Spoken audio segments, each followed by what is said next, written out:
Como decíamos al principio, continuamos en el libro de Oseas, en el capítulo 4 que comenzamos en la anterior ocasión. Y si recordáis, en este capítulo, el tema principal que destacábamos, que veíamos, no era un tema agradable. El tema que comenzábamos y que continuaremos en Oseas capítulo 4 es los resultados del desconocimiento de Dios. Resultados, como hemos visto, como veremos y seguiremos viendo, devastadores, tristes, horrorosos. Y vimos que podíamos dividir este capítulo en 3 puntos, en 3 partes, y después de estudiar en más profundidad el texto, los que tomáis nota me vais a permitir que hagáis un tachón en las 3 partes que apuntasteis la otra vez, en un pequeñito detalle, pero vamos a aclarar o a cambiar un poquillo uno de esos puntos que hoy no lo veremos. Y vimos que el desconocimiento de Dios en los versículos 1 y 3 nos llevaba a la decadencia moral. Hoy, Dios mediante, en los versículos 4 al 10 veremos que el desconocimiento de Dios lleva a la apostasía de los líderes religiosos. Y Dios mediante, en la próxima ocasión, en los versículos 11 hasta el 19, hasta el final, veremos que el desconocimiento de Dios lleva a la apostasía del pueblo. Dijimos que llevaba a la corrupción política, pero engloba más allá, lleva a la apostasía del pueblo. Y en ese desconocimiento de Dios, esa decadencia moral que llevaban los 3 primeros versículos, vimos como en el mundo prevalecía, no era algo esporádico, sino que era, por desgracia, lo normal, lo habitual, lo cotidiano, la práctica del pecados tales como falta de misericordia, como falta de verdad, perjurio, mentira, adulterio, robo, homicidio. Esa era la tónica normal, habitual, de un mundo que vive de espaldas a Dios, de un mundo que no conoce a Dios.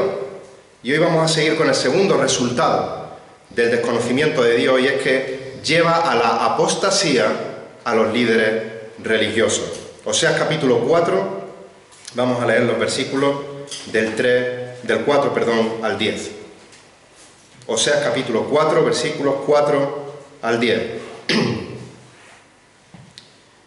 Dice así la palabra del Señor: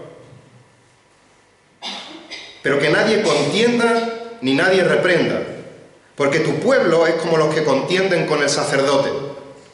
Tropezarás de día y tropezará también el profeta contigo de noche, y destruiré a tu madre. Mi pueblo es destruido por falta de conocimiento.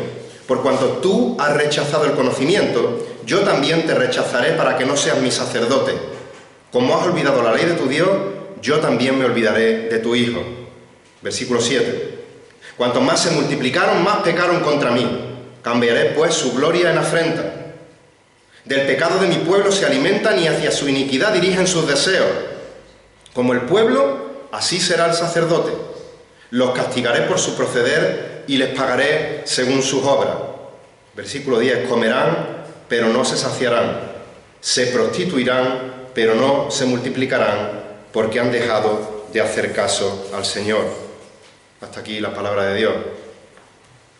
Después de estos 3 primeros versículos en los que Dios muestra su querella, su queja contra el mundo porque no conoce a Dios, porque es un mundo que le ha dado la espalda a Dios, ahora va a centrar esta queja en los líderes religiosos, en los sacerdotes, los cuales su desconocimiento de Dios les había llevado a la apostasía, a darle la espalda al Dios que decían adorar, al Dios que profesaban adorar. Versículo 4, un versículo complicado de traducir.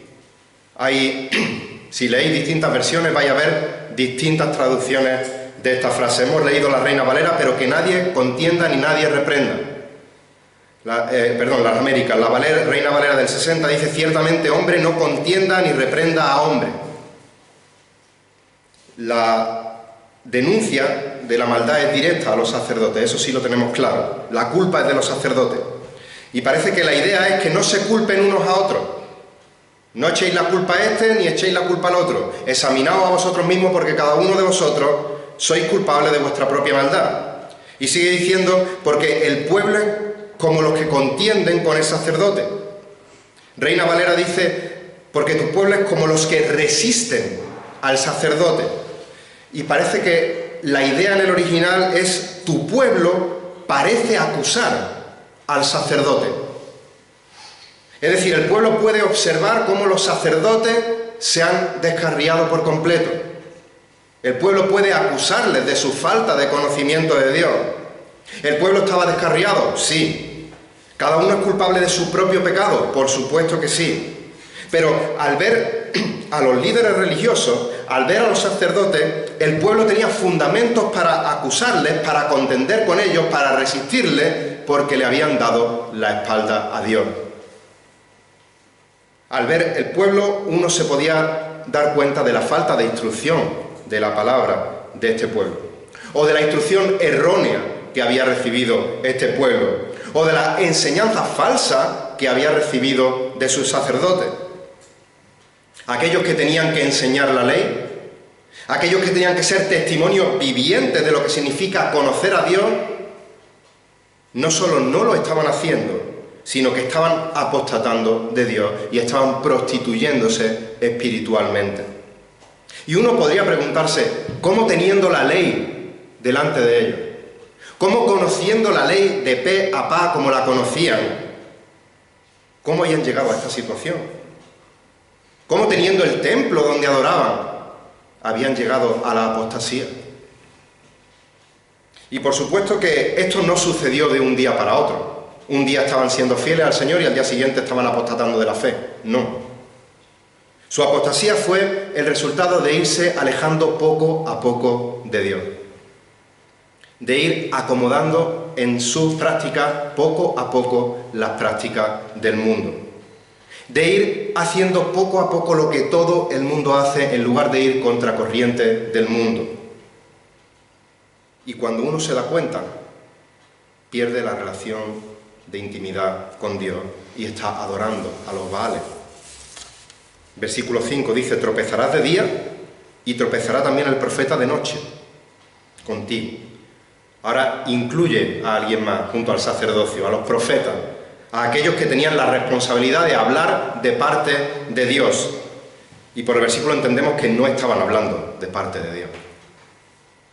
Estos, al igual que los sacerdotes, los profetas, se habían prostituido espiritualmente, por lo que Dios les anuncia su caída, les anuncia su tropiezo. De día y de noche, en todo momento vais a caer. También puede tener una connotación de ataques militares que iban a recibir y que recibieron y acabaron destruyendo a ellos, a la nación. Y dice, termina el versículo 5 diciendo, y destruiré a tu madre. Recordemos que al principio del estudio de Oseas veíamos cómo aparecía una madre en un matrimonio. Esta mujer era Gomer. Y al inicio del capítulo 2 se presentan a los hijos de esta madre para que contiendan contra ella, para que den testimonio contra ella. Y esta madre representaba ¿a quién? A la nación de Israel. Por lo tanto, Dios está diciendo que va a destruir a la nación de Israel y cumplió su promesa. Ahora, en el versículo 6 vuelve a usar esta misma palabra, mi pueblo es destruido. Pero aunque el pueblo fue destruido por los asirios, aquí mi pueblo es destruido es usado en el sentido de que mi pueblo es arruinado completamente. En la sociedad, en la política, en la religión, en la familia, mi pueblo está arruinado por completo. Su apostasía les había llevado a la ruina total. Y todo porque le faltó conocimiento de Dios. Recordemos que el verbo conocer en el pensamiento judío de aquella época, y para ellos no es simplemente un mero conocimiento intelectual, implica algo que va más allá, implica una relación íntima con la persona que conoce, y el mejor ejemplo para que nunca se nos olvide es el que hemos usado de la mayor intimidad que hay de relación entre un hombre y una mujer, que es la relación sexual. Por ejemplo, Génesis 4.1, y el hombre, refiriéndose a Adán, conoció a Eva, su mujer, y ella concibió y dio a luz a Caín. Los líderes religiosos conocían a Dios por medio de la Escritura.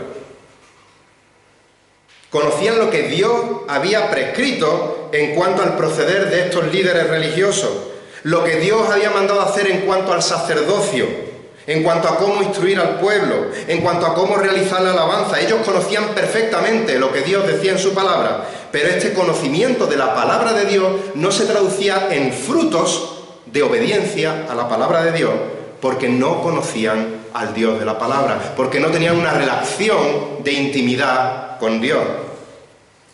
Así que sigue diciendo el versículo 6, por cuanto tú has rechazado el conocimiento, yo también te rechazaré para que no seas mi sacerdote.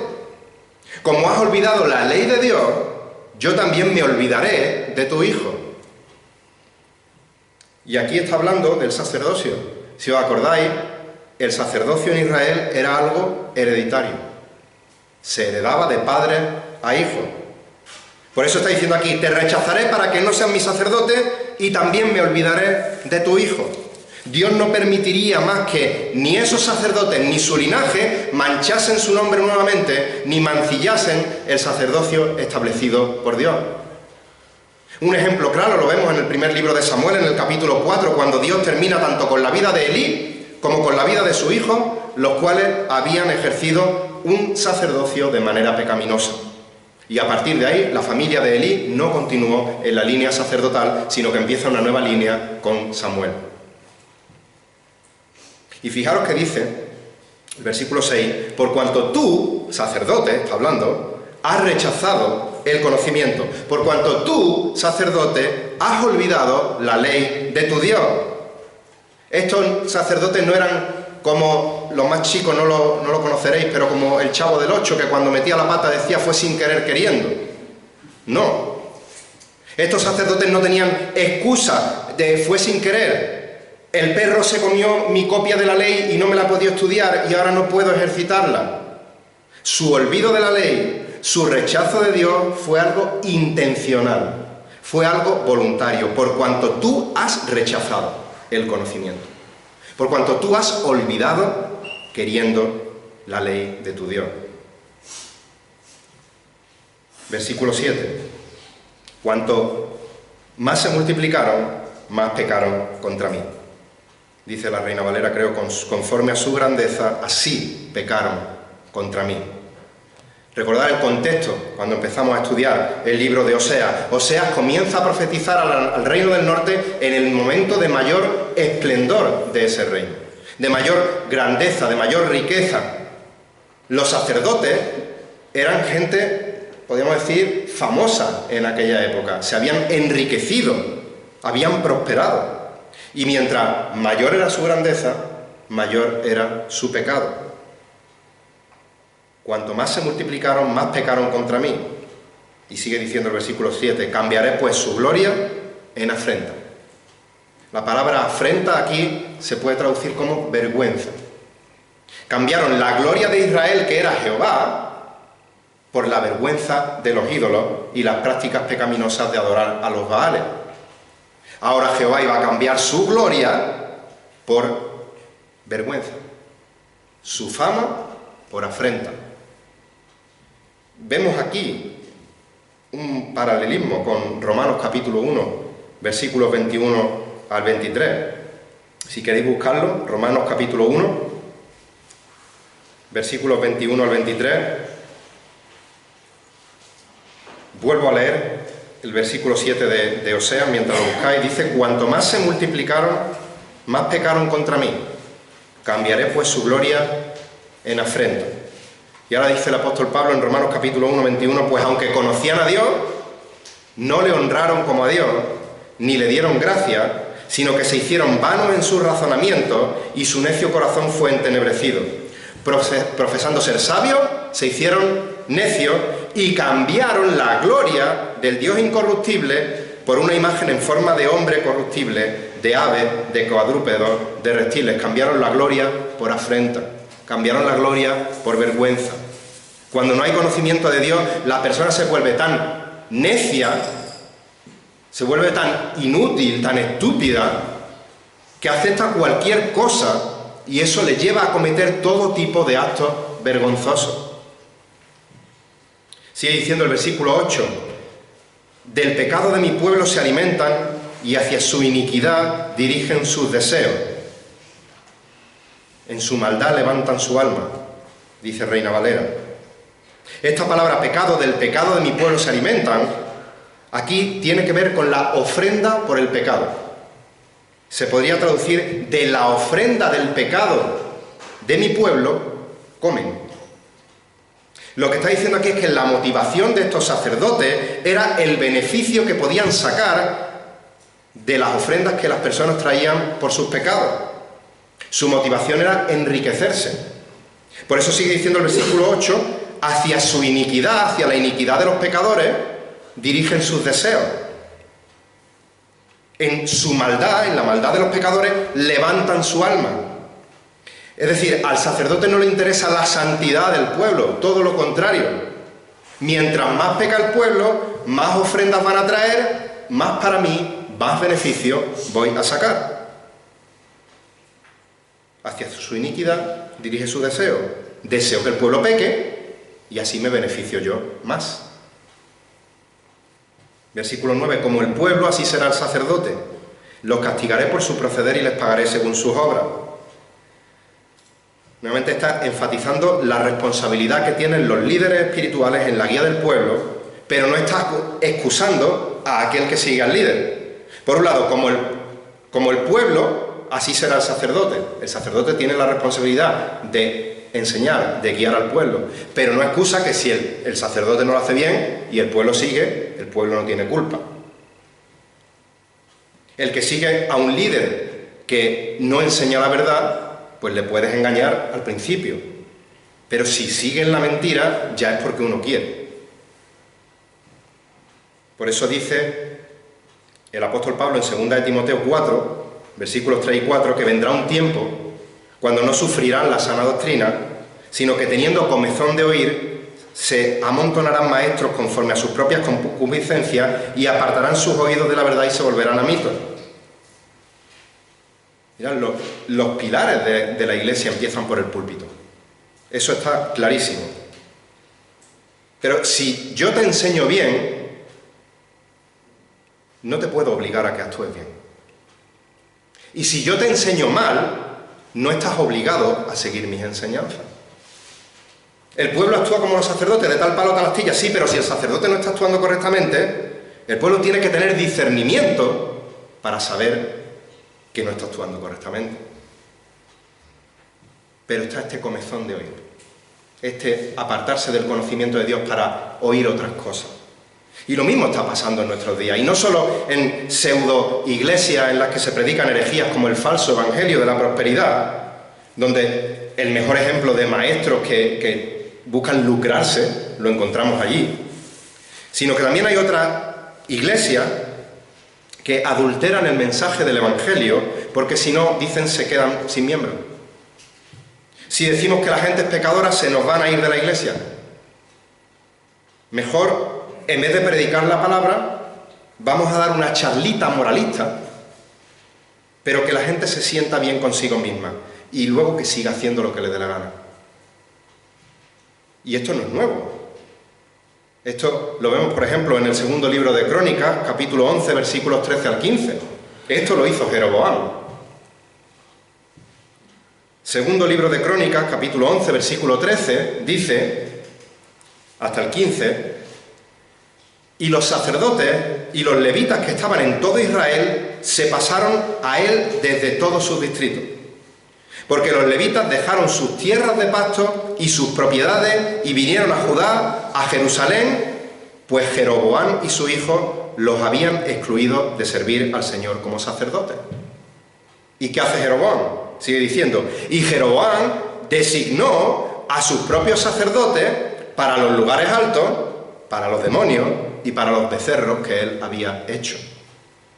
Jeroboam hizo un cultito a su propio gusto, al gusto del consumidor, no conforme al designio de Dios. Y esto es lo que hacen muchos hoy día. Dios marca claramente en su palabra los requisitos que han de cumplir los líderes de las iglesias para poder pastorearlas. Lo podéis ver en 1 Timoteo capítulo 3, en Tito capítulo 1. Pero hay gente que prefiere elegir a sus propios líderes religiosos y suben al púlpito a gente que no cumple los requisitos mandados por la palabra. Con tal de que sean amenos, con tal de que sean interesantes, que tengan carisma, que me hagan sentir bien con Dios sin yo ser confrontado con mi pecado. Yo deseo que me llamen cristiano, yo quiero ser visto en la iglesia, deseo alabar a Dios según mis términos y luego vivir mi vida según mi manera. Así que voy a buscar una iglesia que me satisfaga, que me haga sentir bien, que acalle mi conciencia y que predique lo que yo quiero oír. Y lo triste no es que haya personas que piensen así. Lo triste es que estas personas tienen mucha facilidad para encontrar ese sitio. Para encontrar un sitio llamado iglesia a gusto del consumidor. Donde personas que creen estar sirviendo y adorando a Dios, realmente se están sirviendo y adorando a ellos mismos. Y los líderes religiosos habían dado la espalda a Dios y se habían hecho su propia manera de hacer sus cultos. Y esto no iba a quedar sin castigo. Dice el versículo 9, os castigaré por su proceder, les pagaré según sus obras. ¿Y cuál es el castigo que les dio? Versículo 10.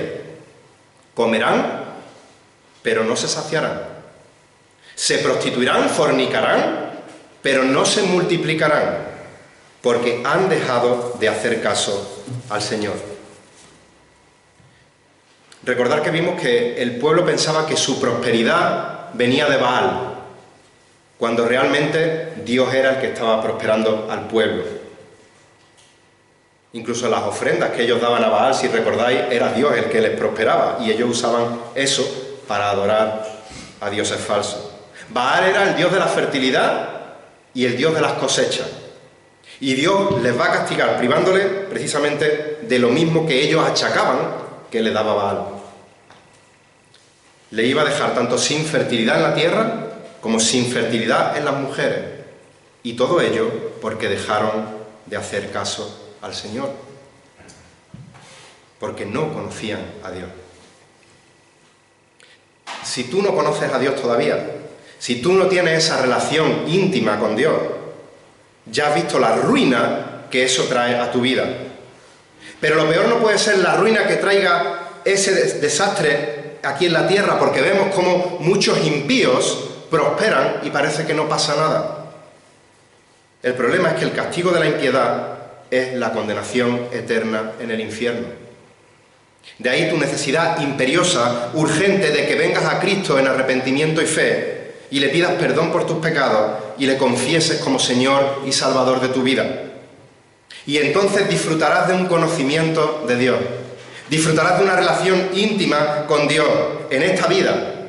Y lo mejor, continuarás conociéndole y conociéndole y conociéndole y nunca terminarás de conocerle por toda la eternidad en su gloriosa presencia. Mis queridos hermanos, la falta de conocimiento de Dios solo trae ruina y desastre a la sociedad y a la Iglesia. Por eso es tan importante para nosotros, cuando nos subimos aquí, predicaros todo el consejo de Dios, desde Génesis hasta Apocalipsis, los textos que nos gustan más, los textos que nos gustan menos, los textos que entendemos perfectamente, los textos que tenemos que dedicarle muchísimas más horas porque no los entendemos. Pero eso no basta para que conozcas a Dios. Eso no basta para que tú tengas una relación íntima con Dios. De ti depende lo que ahora hagas con lo que has escuchado que Dios te ha dicho por medio de su palabra. De ti depende seguir meditando en tu casa de lunes a domingo las Escrituras. De ti depende buscar un tiempo de calidad, de intimidad con Dios en oración, buscando alinear tu voluntad con la voluntad de Dios en todo momento. Y todo esto, junto con la comunión de los hermanos, junto con la vida de iglesia, te hará crecer en el conocimiento de Dios, para poder tener una mejor relación con Él, para poder enamorarte de Él cada día más y más, para poder servir mejor a Dios, para poder testificar mejor de Él a los perdidos, tanto con lo que conoces de su palabra como con lo que vives de su palabra. Es importante que conozcamos la palabra de Dios para que podamos conocer a Dios y tener una relación íntima con Dios. Me gustaría terminar con dos versículos. Segunda de Pedro, capítulo 3, versículos 17 y 18. Por tanto, segunda de Pedro 3, 17, por tanto, amados, sabiendo esto de antemano, estar en guardia no sea que arrastrado por el error de hombres libertinos caigáis de vuestra firmeza. Antes bien, creced en la gracia y el conocimiento de nuestro Señor y Salvador Jesucristo. A Él sea la gloria ahora y hasta el día de la eternidad. Amén.